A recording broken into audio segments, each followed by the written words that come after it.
இது ஃபர்ஸ்ட் மலேசியாவின் செய்திகள் உங்களுக்காக.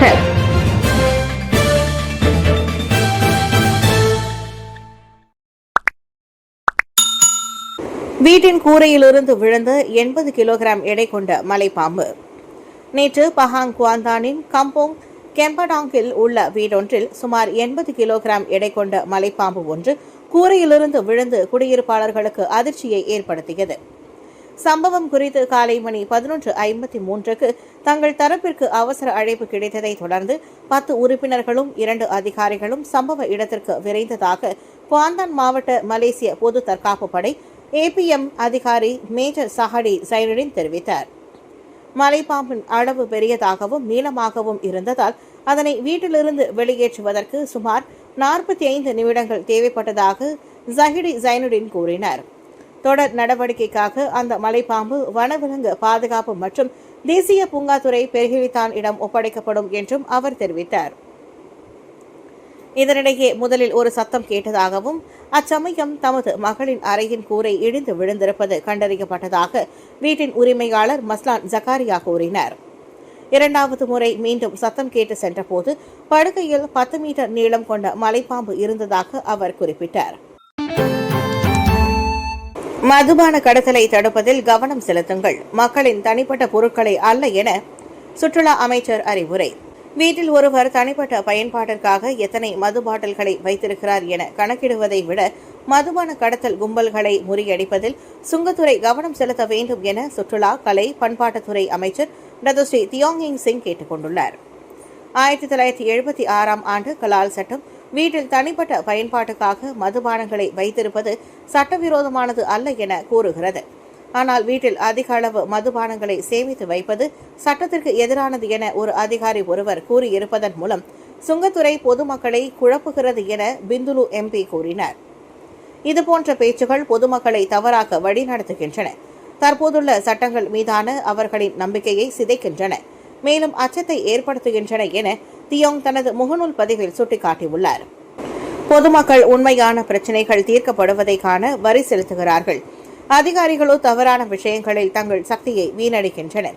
இது தொடர்ந்து கொண்டே இருந்தால் அரசாங்கத்தின் மீது மேலும் விரக்தியையும் வேதனையும் ஏற்படுத்துகிறது என்றார் அவர். வடமண்டல மதுபான விற்பனையாளர்கள் சங்கத்துடனான ஒரு உரையாடல் நிகழ்வில் சுங்கத்துறை உதவி இயக்குநர் V. கமல்ஹாசன் தனிப்பட்ட முறையில் மதுபானங்களை பெரிய அளவில் சேகரித்து வைத்திருப்பது 1976ஆம் ஆண்டு கலால் சட்டத்தை மீறுவதாக கருதப்படலாம் என கூறியதாக முன்னதாக செய்திகள் வெளியாகின. மலேசியா மற்றும் புரூனை சுகாதாரத்துறையில் புரிந்துணர்வு ஒப்பந்தம் கையெழுத்திடப்பட்டது.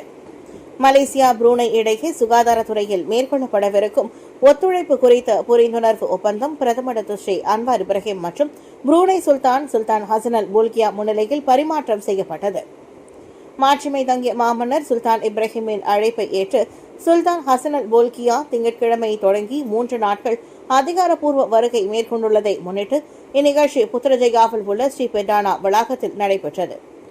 மலேசியாவை பிரதிநிதித்து சுகாதார அமைச்சர் டாக்டர் ஜுல்கிஃப்லி அகமதும் புரூனை பிரதிநிதித்து அந்நாட்டு சுகாதார அமைச்சர் டாக்டர் ஸ்ரீ முகமது இஷாம் ஜாஃபரும் இந்த புரிந்துணர்வு ஒப்பந்தத்தில் கையெழுத்திட்டனர். முன்னதாக 26வது மலேசிய புரூனை தலைவர்களின் ஆண்டு பேச்சுவார்த்தை ALCயை முன்னிட்டு பிரதமர் டாக்டர் ஸ்ரீ அன்வார் இப்ராஹிமை சந்திக்க ஸ்ரீபெடானா வளாகத்திற்கு வருகை புரிந்த சுல்தான் ஹசன் அல் போல்கியாவை பிரதமர் வரவேற்றார். ஒத்துழைப்பின் முன்னேற்றத்தை மதிப்பிடுவதற்கும் தற்போதைய பிரச்சினைகள் குறித்து விவாதிப்பதற்கும் பரஸ்பர ஆர்வம் உள்ள வட்டார மற்றும் அனைத்துலக அம்சங்களில் கருத்துக்களை பரிமாறிக்கொள்வதற்கும் அவ்விரு நாடுகளுக்கும் இடையிலான மிக உயர்ந்த இருதரப்பு வழிமுறையான ALC ஒரு தளமாக செயல்படுகிறது. இப்பயணம் வருடாந்திர கூட்டமும் மலேசியாவிற்கும் புரூனைக்கும் இடையிலான நீண்டகால சிறப்பு உறவை பிரதிபலிக்கின்றன. மாணவனுக்கு பாலியல் வன்கொடுமை, ஆசிரியர் மறுப்பு. கடந்த ஆண்டு செப்டம்பர் மாதம் 17 வயது மாணவனை பாலியல் வன்கொடுமை செய்ததாக சுமத்தப்பட்ட 3 குற்றச்சாட்டுகளை ஆசிரியர் ஒருவர் நேற்று செஷன்ஸ் நீதிமன்றத்தில் மறுத்தார். 2024ஆம் ஆண்டு செப்டம்பர் 13 மற்றும் 14 ஆகிய தேதிகளில் ஈப்போ கெர்பாங் இண்டாவில் உள்ள ஒரு வீட்டிலும் 27ஆம் தேதி ஒரு இடைநிலை பள்ளியின் பாதுகாவலர் அறையிலும் அச்செயலை புரிந்ததாக அவர் மீது குற்றம் சாட்டப்பட்டுள்ளது. அதிகபட்சம் 20 ஆண்டுகள் சிறை தண்டனை மற்றும் அபராதம் விதிக்க வகை செய்யும் 2017ஆம் ஆண்டு சிறார்களுக்கு எதிரான பாலியல் வன்கொடுமை சட்டம் செக்ஷன் 16 வாசிக்கப்பட்ட செக்ஷன் 14A-வின் கீழ் அம்மூன்று குற்றச்சாட்டுகளும் பதிவாகியுள்ளன. அனைத்து குற்றத்திற்கும் 15,000 ரிங்கிட் ஜாமீன் தொகை நிர்ணயித்து குற்றம் சாட்டப்பட்டவரை விடுவிக்க நீதிபதி ஜூன் ஷர்மிளா ஜேசுதாசன் அனுமதி அளித்தார். ஒவ்வொரு மாத தொடக்கத்திலும் அருகில் உள்ள போலீஸ் நிலையத்தில் கையெழுத்திடுவதோடு வழக்கு முடியும் வரை பாதிக்கப்பட்டவரையும் சாட்சிகளையும் அணுகவோ துன்புறுத்தவோ கூடாது என்றும் உத்தரவிடப்பட்டது. இவ்வழக்கின் மறு செவிமடுப்பு வரும் அக்டோபர் 24ஆம் தேதிக்கு ஒத்திவைக்கப்பட்டது. ஜொஹூரில் நிலநடுக்கம் பின் அதிர்வுகளே காரணம். ஆகஸ்ட் 24ஆம் தேதி ஏற்பட்ட 4.8 ரிக்டர் அளவிலான நிலநடுக்கத்தின் தொடர்ச்சியே நேற்று காலை ஜொஹூர் பாரு சிகாமாட்டில் 3.2 ரிக்டர் அளவிலான மிதமான நிலநடுக்கம் ஏற்படுவதற்கு காரணம் என்று மெட் மலேசியா தலைமை இயக்குநர் டாக்டர் முகமது ஹிஷாம் முகமது அனீப் கூறினார். தென் சிகாமாட்டிலிருந்து சுமார் 18 கிலோமீட்டர் தொலைவில் நிலநடுக்கம் ஏற்பட்டுள்ள நிலையில் 2.33 டிகிரி வடக்கிற்கும் 102.79 டிகிரி கிழக்கிற்கும் என 10 கிலோமீட்டர் மையம் கொண்டிருந்தது. இந்த நிலநடுக்கத்தின் அதிர்வுகள் அம்மாநிலத்தின் பல பகுதிகள் உட்பட தென் பஹாங்கிலும் உணரப்பட்டுள்ளது. இச்சம்பவம் மெர்சிங் பிளவு மண்டலத்தில் நிகழ்ந்துள்ளதாகவும் ஆகஸ்ட் 24ஆம் தேதி நிகழ்ந்த நிலநடுக்கத்தின் பின்விளைவு என்பதை ஆய்வுகள் கண்டறிந்ததாகவும் நேற்று வெளியிட்ட ஓர் அறிக்கையில் டாக்டர் ஹிஷாம் குறிப்பிட்டிருந்தார். இது ஒரு பின் அதிர்வாக இருப்பதோடு அதன் அளவு மிதமானதாகவும் பொதுமக்களின் பாதுகாப்பிற்கு பெரிய அச்சுறுத்தலை ஏற்படுத்தாது என்பதால் பொதுமக்கள் அச்சம் கொள்ள வேண்டாம் என்று அவர் அந்த அறிக்கையில் குறிப்பிட்டிருந்தார். 1171 முழுமை பெறாத மற்றும் கைவிடப்பட்டிருந்த வீடமைப்பு திட்டங்கள் சீரமைக்கப்பட்டுள்ளன.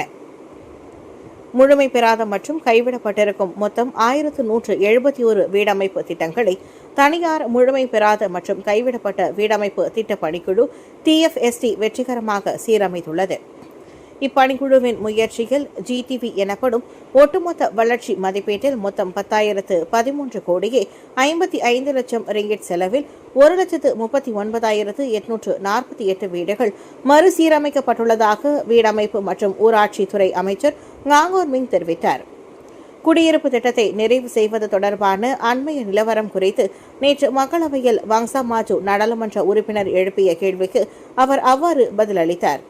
இதனிடையே TFST-யின் குறிப்பிடத்தக்க வெற்றிகளில் 2022ஆம் ஆண்டில் நிறைவு செய்யப்படும் என்று திட்டமிட்டு 2018ஆம் ஆண்டே நிறுத்தம் கண்டிருந்து காம்பாக்ட் ஹெக்டர் குடியிருப்பு திட்டத்தை சீரமைப்பதும் அடங்கும் என்றும் மேலும் கூறினார்.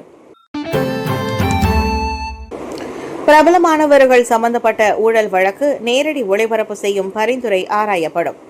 பிரபலமானவர்கள் சம்பந்தப்பட்ட ஊழல் வழக்குகளை நேரடி ஒளிபரப்பு செய்யும் பரிந்துரையை சட்டத்தின் அடிப்படையில் ஆராய வேண்டும். இதுவரை நீதிமன்றத்தில் நேரடி ஒளிபரப்புகளை அனுமதிக்காமல் குரல் பதிவுகளுக்கு மட்டுமே அனுமதித்துள்ளதாக சட்ட மற்றும் கழக சீர்திருத்தத்திற்கான பிரதமர் துறை அமைச்சர் doctor Sri Azalina Ottoman side தெரிவித்தார்.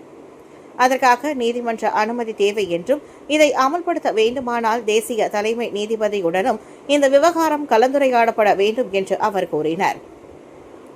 சட்ட நெறிமுறை பற்றி எனக்கு தெரியவில்லை, ஆனால் அவர் வழக்கு விசாரணைகளை ஒளிபரப்புவதற்கு நீதிமன்றத்திடம் அனுமதி கேட்க வேண்டும். எனக்கு தெரியவில்லை. முதலில் நடைமுறைகளை நான் சரிபார்க்க வேண்டும். எனக்கு இன்னும் தெரியாது. ஆனால் பொதுவாக அது பதிவு.